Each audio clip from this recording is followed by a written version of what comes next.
There are two basic kinds of sources you can use in your papers: primary and secondary. And knowing the difference is kind of crucial for performing serious academic research. A primary source is the ground level evidence for any discipline. Evidence, by its nature, can't be right or wrong, it just is. What we do with it is where things get interesting. And that brings us to secondary sources. These are anything created using primary sources. Often they take the form of books and articles. I can't overemphasize that what constitutes a primary or secondary source isn't absolute. It varies with the discipline you're studying. In history, a primary source can be a first-hand account of a historical event. A secondary source can be an article written using information from that first-hand account. In literature, a primary source can be a novel or a poem. A secondary source can be an article written about that novel or poem. In science, a primary source can be an article describing an empirical study. A secondary source would be an article written about someone else's study.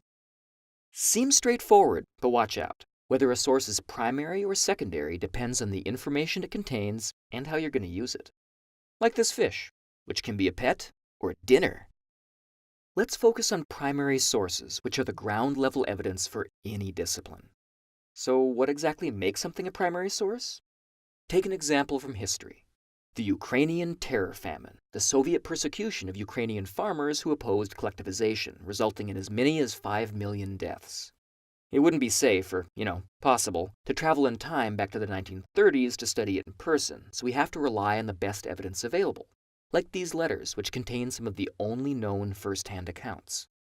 They're considered primary sources because they're the closest we can get to actually observing the terror famine.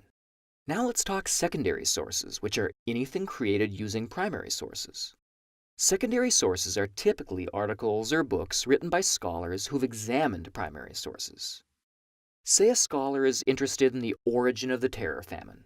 What's its deal? Where'd it come from? That scholar would read primary source documents, like these letters, to learn about why this terrible thing happened. Anything this scholar produces using that information, like a book or article, would be a secondary source.